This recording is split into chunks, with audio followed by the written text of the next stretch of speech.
नमस्कार दोस्तों। आज हम एक ऑप्शन सेलिंग की स्ट्रेटजी को डिस्कस करेंगे। आपको पता है आजकल बहुत ज़्यादा फेमस है कि हम ऑप्शंस में पैसा कमाना चाहते हैं, पर ऑप्शन जहाँ तक देखा जाए तो रिस्की भी बहुत है और हालांकि रिवॉर्ड भी मिलता है, पर ऑप्शन रिस्की ज़्यादा है, रिवॉर्ड्स पे कम होते हैं जब तक कि आप उसको पूरा करना ना जानते हों। तो मैं आपको ये पहले बता दूं कि ये जो स्ट्रेटजी मैं आपको बताना चाह रहा हूँ ये रिस्की है। अब आपको अपना रिस्क खुद देखना है। मेरी तो सिर्फ ये एजुकेशन पर्पस से वीडियो है, करना और ना करना ये आपका डिसीजन है। और करने से पहले आपको अपने फाइनेंशियल एडवाइज़र से बात कर लेनी चाहिए, क्योंकि ये वीडियो सिर्फ एजुकेशन पर्पस के लिए है। तो रिस्क एंड रिवॉर्ड देखना है, आपको देखना है। मैं सिर्फ आपको एक एजुकेशन पर्पस के साथ एक हिसाब से बता रहा हूँ, वो आप देख लीजिए। और मैं वैसे भी सभी रजिस्टर्ड एडवाइज़र नहीं हूँ। तो शुरू करते हैं। ऑप्शन डायरेक्शनल ऑप्शनल सेलिंग क्या चीज़ होती है? ऑप्शन सेलिंग तो आपको समझ में आ रहा है। डायरेक्शनल का मतलब क्या है? डायरेक्शनल का मतलब ये होता है कि जब हमको ये पता लग जाए कि बाजार किस डायरेक्शन में जा रहा है, और जब बाजार को आपका ये लग जाए, अंदाज़ा लग जाए कि भाई किसी डायरेक्शन की तरफ चल पड़ा है बाजार, तो आपको उस समय क्या करना है? आपको वो करना है जो उस डायरेक्शन के ऑपोजिट हो। मतलब कि जो भी बाजार कह रहा हो, आपको अपोजिट टू द डायरेक्शन चल पड़ना है। अगर आपको मान लो बाजार कह रहा है मैं बाय में हूँ, तो आपको सेल वाली साइड की तरफ सोचना है। और अगर सेल की तरफ बात कर रहा है तो आपको अल्टीमेटली उसी चीज़ का अपोजिट को सेल की तरफ जाना है। अल्टीमेटली करनी सेल ही है, पर क्या सेल करना है वो मैं आपको अभी बताता हूँ। थोड़े से इसके रूल है। एक तो हम इंडिकेटर यूज़ करेंगे। सबसे पहले जो टाइम फ्रेम खोलेंगे वो खोलेंगे 5 मिनट का टाइम फ्रेम, जो अपना चार्ट पे लगा होगा वो 5 मिनट का टाइम फ्रेम होगा। ये मैं आपको दिखा दूँ, ये 5 मिनट का टाइम फ्रेम लगा हुआ है इसके साथ। और हम अगले बात करते हैं। होता क्या आपको पता है, ऑप्शन सेलिंग जो काम करती है उसमें जो एक बेसिकली काम जो ऑप्शन सेलिंग की जाती है वो सिर्फ टाइम डीके या थीटा डीके की वजह से ही करी जाती है। तो इसके अंदर हम जो हमारा मेन मोटिव है वो यही है कि हमको टाइम को खाना है, हमको टाइम चाहिए। टाइम ही है जो इस ऑप्शंस के अंदर से आपको पैसा कमा के देगा। आपको अपना दिमाग ये नहीं देखना कि ऊपर जा रहा है प्लस जा रहा है, हमें ये देखना है कि टाइम कितना बचा है। और टाइम ही है जो ऑप्शंस के अंदर पैसा कमा के देता है। जैसे कि मैं आपको बता दूं, हमारे यहाँ एक्सपायरी जो होती है वो वीकली होती है। हम 9 को 7 मान के चलते हैं, 6 मान के चलते हैं, 5 दिन का तो टोटल बाजार ही होता है। तो अगर यहाँ 5 दिन हैं तो आप ये देख रहे हैं 5, 6, ये 4 दिन तक भी इतना डिके नहीं है। लेकिन जहाँ ये 2 रह गया, 1 हो गया और आज थर्सडे आ गया, तो आप देखते हैं कि जो भी उसकी वैल्यू थी वो अपने आप में ज़ीरो की तरफ चल चुकी है।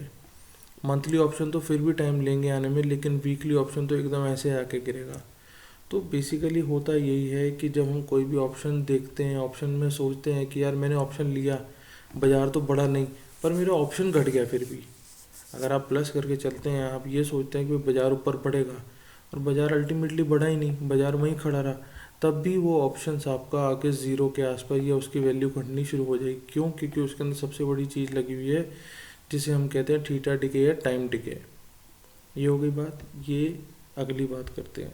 इंडिकेटर हमने क्या यूज़ करना है? इंडिकेटर का नाम है जी सुपर ट्रेंड। सुपर ट्रेंड की वैल्यू लिख देता हूँ यहाँ पे। 10 और 3 की वैल्यू पे आपने सुपर ट्रेंड लगा के रखना है। Doing the opposite of trend, जो भी ट्रेंड आपको दिखाई देगा सुपर ट्रेंड में, आपने उसका ऑपोजिट करना है उसके हिसाब से। और अगली बात आ गई, नियरेस्ट 100 की वैल्यू अपने पकड़ के चलनी है। क्योंकि होता क्या है कि अगर मान लो मैं कोई चीज़ बाय करता हूँ, मान लो बाय कर रहा हूँ मैं एक पुट बाय कर रहा हूँ, तो इसका मतलब क्या, मेरा मूड क्या है, मैं हूँ बेयरिश। तो पुट बाय करने का मतलब क्या है, या तो मैं पुट बाय करूँ या फिर मैं कॉल को सेल करूँ। ठीक है। और अगर मैं बाय कर रहा हूँ कॉल, तो इसका मतलब मैं क्या हूँ, मैं बुलिश हूँ। तो वहाँ मैं क्या काम कर सकता हूँ, पुट को सेल कर सकता हूँ। आपने बात समझ ली मेरी, मैंने क्या बताना चाहा। इन दोनों ही स्ट्रेटजी में आपने सेल तो सेल ही करना है, पर क्या करना है आपने यहाँ देखना है कि मेरा जो इंडिकेटर है वो मुझे क्या करने को कह रहा है। मैं आपको चार्ट के ऊपर लेके चलता हूँ, अब यहाँ से आप समझिए। 5 मिनट का चार्ट लगाया मैंने। अब मान लो 25 तारीख ही है, कल बाजार बहुत टूटा टूटा टूटता टूटता ही चला गया। यहाँ पे मुझे 18,120 पे सुबह खुलते ही एक कैंडल बनी बड़ी और मुझे इसने कह दिया कि भैया सेल करो। सेल का मतलब क्या है, बेचो। ठीक है जी, सुपर ट्रेंड से नीचे आ गया ये मेरा प्राइस, तो इसका मतलब ये कह दिया इसने बेचो। तो जब इसने कह दिया बेचो, बेचो का मतलब क्या है कि बाजार टूट रहा है, मतलब कि गिरेगा। और जब गिरेगा तो मैं क्या चीज़ देख रहा हूँ, मेरा मोड है बेयरिश, तो मुझे पुट खरीदनी चाहिए थी। ठीक है जी, मैंने उस समय पुट नहीं खरीदनी। मैंने क्या करना है, मुझे उस एरिया की कॉल को सेल करना है। ये स्ट्रेटजी है, समझ लो आप। इस एरिया की कॉल में मेरे पास कौन सी कॉल आ रही है, 18,113। 18,113 की वैल्यू दिखा रहा है, तो 18,100 वाली, 18,050 वाली, मैक्सिमम 18,000 वाली कॉल आप सेल कर सकते हैं। इससे ज़्यादा ऊपर की नीचे की नहीं, सिर्फ 18,100, 18,150 बस यहीं तक की। 100 पॉइंट ऊपर नीचे, 50 पॉइंट ऊपर नीचे मैक्सिमम। वो आपको देखना पड़ेगा कि उस समय उसके अंदर क्या, कितना उसके अंदर जूस बचा हुआ है। अगर बचे ही 10-20 रुपये हैं तो आप उतना खर्चा भी इस हिसाब लगा के चलना है, क्योंकि 20 रुपये अगर ऑप्शन प्लस माइनस है तो 40 रुपये तो यहीं उड़ गए। टोटल आपको शायद 50-60 रुपये का खर्चा आएगा total one side plus minus में, जो भी आपको हिसाब देखना पड़ेगा अपना। कहने का मतलब ये है कि अगर आपको सुपर ट्रेंड ने इंडिकेटर दे दिया कि भाई खिंच, ये बाजार सेल में है, तो आपका मोड बन गया बेयरिश। बेयरिश मोड बन गया, इसका मतलब आपको क्या सेल करना है, कॉल। ठीक है जी। अब आपको ये भी देखना पड़ेगा कि इसमें कई बार फॉल सिग्नल आते हैं, हमें थोड़ा देखना पड़ेगा। अगर ये अपना लो काट रही है और अगला लो बना रही है ये चीज़ अपनी कैंडल, तो यहाँ से बन सकता है चीज़ों के लिए। यहाँ पे देखिए इसने फिर से क्या कहा, यहाँ पे उसने कहा जी यहाँ से सुपर ट्रेंड ऊपर प्राइस ऊपर आ गया, सुपर ट्रेंड नीचे चला गया। इसने कह दिया प्लस, मतलब कि मेरा मूड क्या बन गया, मेरा मूड बन गया बुलिश, मतलब कि बाजार यहाँ से तेज़ है। और जब बाजार यहाँ से तेज़ है, इसका मुझे क्या करना है, मुझे पुट सेल करनी है। पर ये दोनों काम मुझे करने हैं सिर्फ वेडनेसडे और थर्सडे में। और इसके पीछे भी रीज़न ये है कि जब भी कोई चीज़ बढ़ती है, मतलब कि जब कोई चीज़ अपने अप ट्रेंड में होती है, तो अप ट्रेंड से ज़्यादा ये जो ऑप्शन का प्रीमियम होता है वो गलता उससे तेज़ी से है।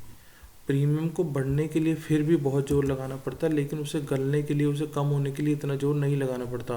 क्यों? क्योंकि उसके पीछे कौन सी सबसे बड़ी जोर या कौन सी बड़ी ताकत काम कर रही है, उसके पीछे काम कर रही है ये टाइम डिके की। इसीलिए वेडनेसडे और थर्सडे के लिए ही ये पॉलिसी, ये जो स्ट्रेटजी है, ये इसी तरीके से डिज़ाइन हुई हुई है कि आप जो भी काम करेंगे, जो भी कॉल या पुट या कॉल सेल करेंगे, उसके अंदर वेडनेसडे और थर्सडे का टाइम डिके का जो रेशियो होगा वो बहुत ज़्यादा होगा। तो अगर यहाँ पुट अगर 5 रुपये बढ़ती है तो हो सकता है ये 8 रुपये टूटे। अगर यहाँ कॉल 5 रुपये बढ़ती है तो हो सकता है ये 8-9 रुपये टूटे। क्यों? क्योंकि इसके अंदर टाइम नहीं बचा है, और टाइम नहीं बचा है इसी वजह से इसके अंदर काम हो रहा है। तो आप पहले तो पेपर ट्रेड करिए, इस स्ट्रेटजी को समझिए, एकदम से अंधाधुन होके कल सुबह जाके मारना मत शुरू कर देना ट्रेड, क्योंकि एक कॉल बेचने के लिए भी आपको 1 लाख रुपए का मार्जिन चाहिए। और मार्जिन घटाने की अगर आपको नहीं पता सिस्टम क्या करना है, तो वो भी उसकी वीडियो भी मैं बना दूंगा, कमेंट सेक्शन में बता देना आप। तो आप समझ रहे हैं कि जहाँ से मुझे जो भी मुझे डिसीजन ये लेके दे रहा है, मुझे उसका ऑपोजिट करना है। ऑपोजिट उसकी कॉल या पुट सेल करनी है और उसको ट्रैवल करने देना है, और अपने हिसाब से मुझे उससे बाहर निकलना है। तो ये हमारी स्ट्रेटजी है, सिंपल सी, सिर्फ 2 दिनों की स्ट्रेटजी है। और बेसिकली हमने इसमें टाइम डिके की ही जो मेन हमारी वैल्यू है वही है। बाकी हमारे चैनल के साथ जुड़िए रहिए, आपको और अच्छे अच्छे हम शेयर भी सब्सक्राइब करते हैं। और अगर अकाउंट नहीं खोला है तो डिस्क्रिप्शन बॉक्स में जाके लिंक से अकाउंट खोल लीजिए। Thank you, thanks a lot.